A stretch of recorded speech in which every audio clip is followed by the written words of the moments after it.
And now we have the last talk of today. And with us waiting is Ute Gunsenheimer, is the Secretary General of the EOSC Association. We have all heard about her. We have even met her in Prague, some of us. So just to say thank you for taking the time of talking with us. And the floor is yours. Thank you. Good afternoon. And I'm happy to be back in the photon and neutron community, I have to say. So thanks for inviting me. I will share my slides with you, and I hope these are the correct ones. Yes, and you should be able to see them now in full screen, correct? Yes, I see that it's happening. Yes. So thanks very much. You gave me the title EOSC Association on EOSC Sustainability and Future. So I'm happy to talk about the future because there's something to report. So these are the topics I would like to touch upon and also put it into a bit of a broader context. So what is happening in the European research data landscape? Just to remind ourselves about the co-program partnerships and the opportunities we have as an EOSC association, meaning as a community in this partnership, about how we have established working with the ecosystem, the overall policy context and the opportunities of the tripartite collaboration and the ERA actions. And then what has happened yesterday, because we have had our General Assembly in the EOSC Association yesterday, where we established a new working group. And finally, what's currently on the plate to discuss is the EOSC operations and the evolution post-2027. And since I am alone in this panel, I took the liberty basically to put a few slides together, and I will walk you through them. And I guess then we have some Q&As at the end. This is just to put a context into that there's a lot of work still to be done, because that is a study that the European Commission, DG RTD, has commissioned and that has recently been published. The text and the data was finalized in September, and you can find it for download on the Commission's website. That shows that obviously many researchers are not yet familiar with the FAIR principles, and I've highlighted basically those answers that show and demonstrate that. So 38% of them have never heard of the FAIR principles before they had filled in this survey, and it's more than 11,000 researchers in Europe who have done that. And when you ask them, where do you actually store your data? They say on personal physical data storage. That means on a laptop at home. And these are 60% of the people or the researchers who participated. When it comes to whether they find it important to adhere to FAIR principle, then the majority says, yes, it is important. So you see the mismatch between the awareness and also the practice, but also the attitude to FAIR principles. And then what do they consider obstacles? And there you see a long, long list, but I mean, standing out here that the skills for doing that are needed, time and effort, financial costs, legal restrictions, data protections. So actually most of them in the same category of around 40%. So there is work to do, and that is basically already one of the messages for the community in Europe, but also for the policy and makers and the funders, that we are not there and that work needs to continue to happen. I would like to remind everyone of the framework we are operating in, and that is a co-program partnership, EOSC partnership under the Research and Innovation Framework Program Horizon Europe.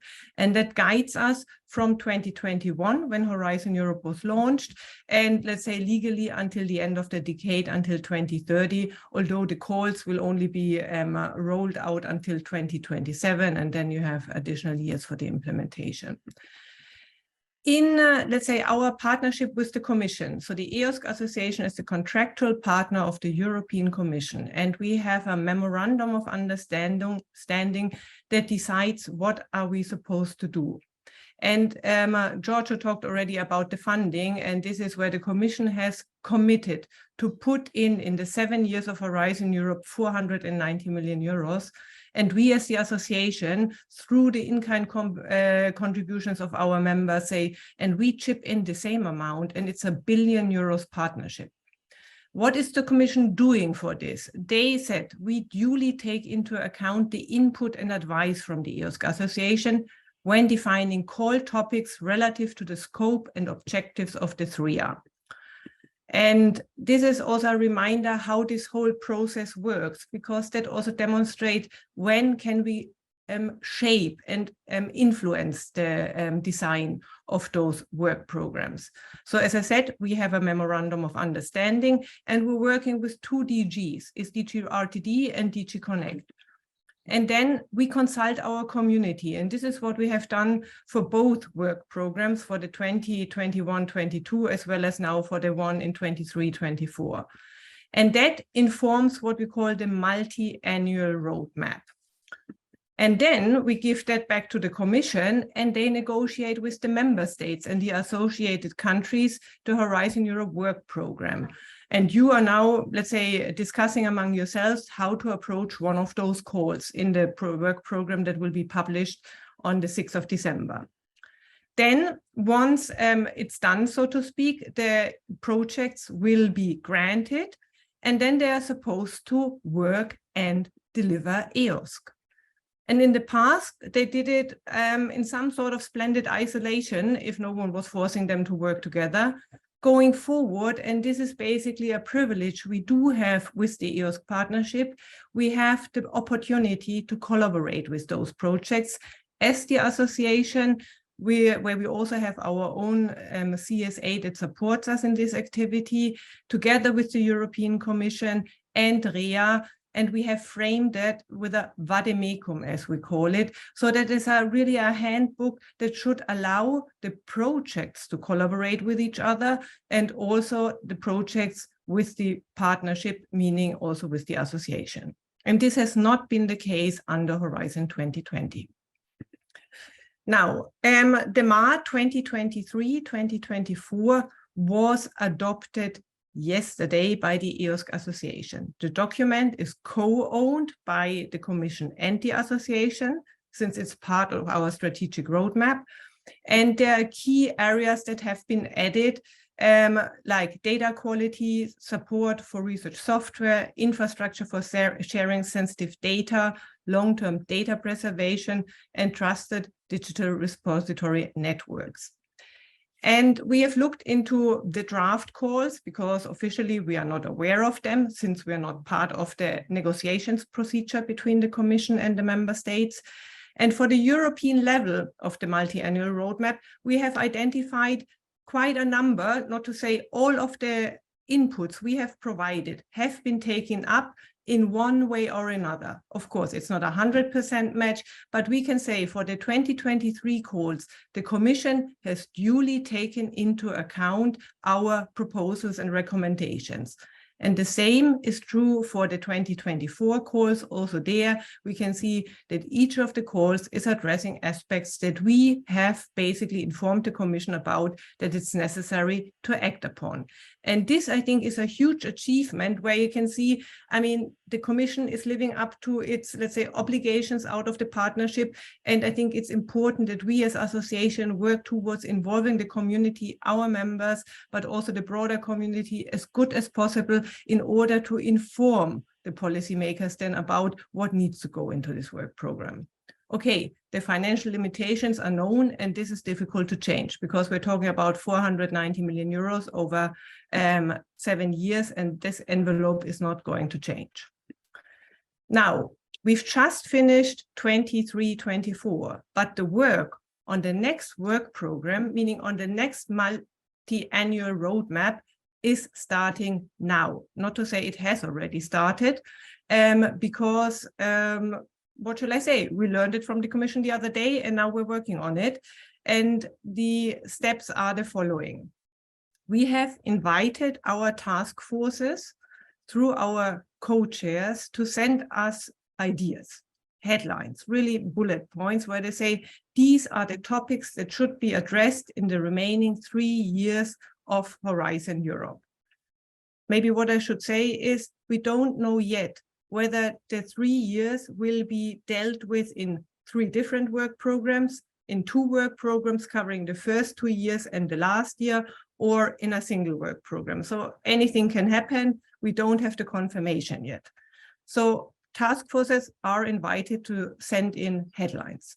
The board we'll have a first brainstorming meeting, and I think, Bob, you're in the audience, so one of the board members is with you and can, let's say, explain that in more detail. We'll have a first brainstorming on this orientation on Friday this week during the regular board meeting. Then we want to send those first orientation to the Commission after the 9th of December, because we have our formal EOSC Partnership Board meeting on the 19th of December.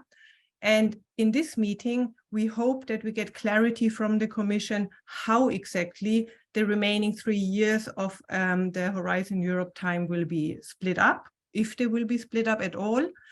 And then we will also define the way to updating the THRIA. So the multi-annual roadmap is a chapter in the THRIA, and that's why it means whenever we have a new multi-annual roadmap, the THRIA has to be updated.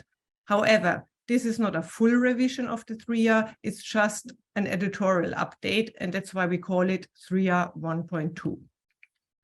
And this is then how you can get involved, because once we have, let's say, a framework where we say these are the key headlines and the subtopics that should go under the headlines, we would invite to a consultation to get further input. Not only by the EC, that would be then after we have received more input from the EC, from the board and the task force, so that we then can around Easter start working on a consolidated version of the THRIA, which can be shared with the Commission. And then we have the second quarter of next year to iterate that. And that is also a learning of this year. It takes quite some time to agree with the Commission then on the final scope, so to say. And for that, we have reserved the months before the summer break, because we need to then officially adopt this new multi-annual roadmap in our governance board with the Commission, and that would be before the summer. So that all looks very, very tight, and it is very, very tight. But let's say from the learnings for the current 23-24 MAR, we can say it's worth contributing. And this is really my encouragement to you. I mean, participate and contribute, because these are the last 3 years of Horizon Europe, and it's now to make basically and provide input. Then Horizon 2020. You have your final event, and I want to thank you for contributing to the survey we had launched to all ongoing Horizon 2020 projects in spring this year. And there you can see also Andy here. So we had a meeting in April where we said, what is the key exploitable results of your projects? What is it? What will stay? What will continue? What is sustainable? And we launched a survey in April, and many of the projects did contribute, and we're indeed very grateful for that. And we're actually very happy that we have finally a final product. And for those of you who have not been in Prague, this is how it looks like. It's a brochure. You can either download it from our website, or you can ask and we send you a hard copy. I think it's a beautiful also dissemination product for your own project. And all of the projects were invited to state what are their up to 6 key exploitable results they want to feature. And what we will do with this information now is that we will share that not only with our own task forces, but of course also with the new infra-EOSC projects, because some of them might want to build on that.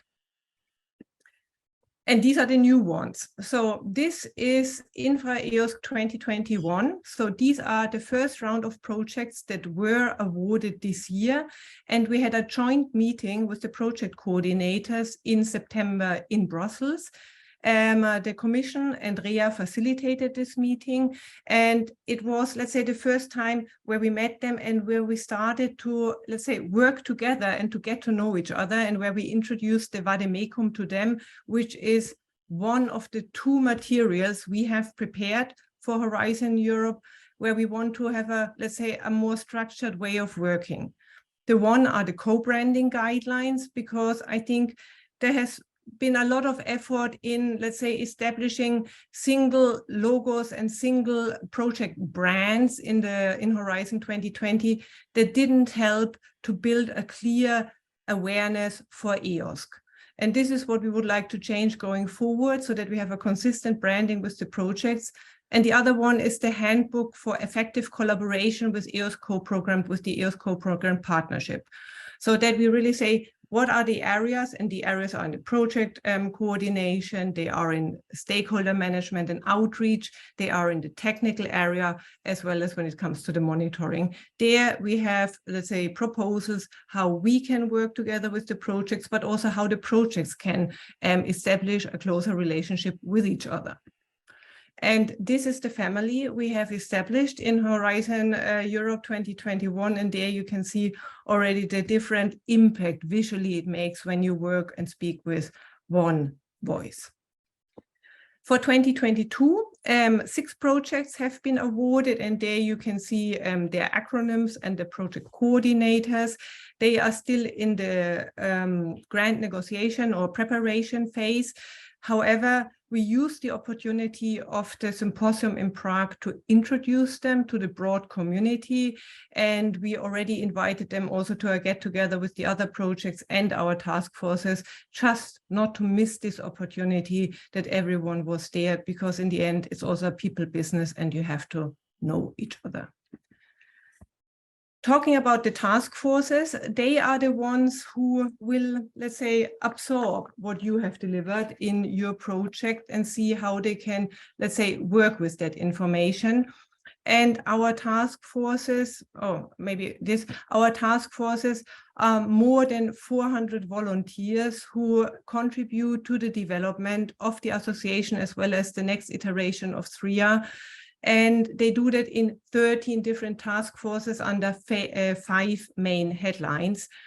And for those of you who are member of the task forces, we have pretty much, I wouldn't say left you alone, but I mean, we didn't really support them because we didn't have the means for doing so in the past.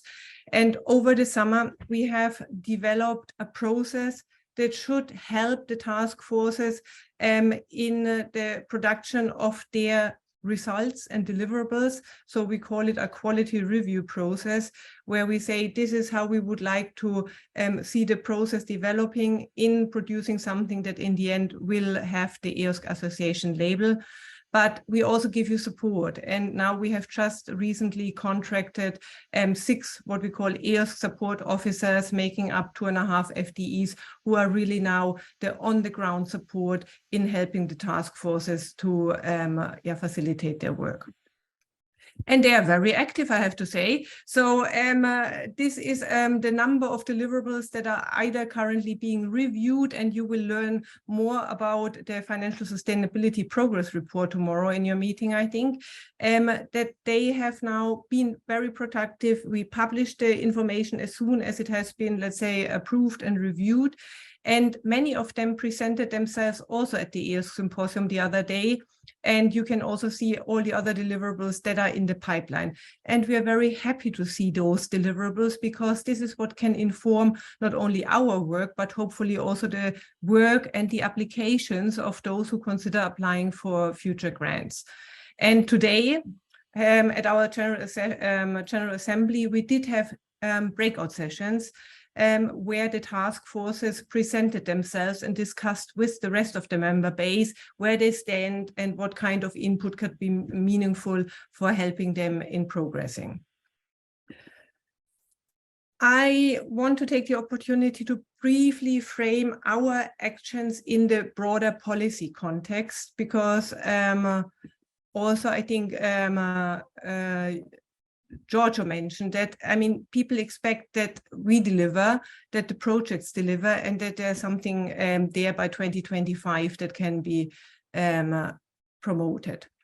So the tripartite collaboration is the setup that we have within the EOSC co-program partnership with the European Commission, ourselves, and the member states. So the EOSC Association, that's basically us, our president, Karel Leuben, who has just been re-elected or reconfirmed yesterday, and the European Commission, and they are represented by Anna Panagopoulou, Director in DG RTD.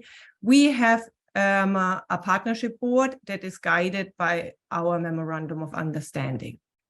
The member states, and there we have Volker Beckmann as co-chair of the what we call EOSC Steering Board, and Giorgio is his alternate. they meet the Commission regularly, I think every 2 months, as the EOSC steering board. And when we are all, let's say, observers to each other's meeting, in order to make sure that we are aligned, that we know what's going on in the different circles, and that we work together towards the same objectives. And that's what we call the tripartite collaboration. From a policy context, we are framed in everything that's happening in the new European research area. That is a policy that has been launched in November last year. And it's important for you as mainly research infrastructure representatives, as well as for us in the association, because action number 1 is dedicated to what we call open science, including EOSC. And action number 8 is the one of research infrastructures. And these are the commitments that the member states took in September this year. And by now, Luxembourg has also signed up to those. We do have then 25 commitments for action number 1. That means the member states have said, we commit and work towards open science, including realizing EOSC. And that is a strong political framework we need to work with. And also for the infrastructures, you have a high level of commitment, and it's obviously a no-brainer to bring that together. And we have been working closely towards a better or clearer collaboration with ESFRI. And when I say ESFRI, I mean the forum, so the representatives of the member states. And the EOSC Association was invited to contribute to ICRI, for example. We had one of the parallel topics that we informed in the program committee. And the day before ICRI started, we had a joint activity together with ESFRI and the European Commission, where we then also agreed that we want to work closer together also on a national level. Now, and how do we do this? We have organized a number of events, and we have created a format that we call tripartite event. That means we have the Commission, we have the member states, mostly the ministries, and we do have the EOSC Association in the country. And there we have events, and you can see that we have been very active over the last couple of months. And I don't know if you have attended any of those events, and it is actually a good format to bring the different players together. And there was a French event that was in France, as you can see, still under an old branding.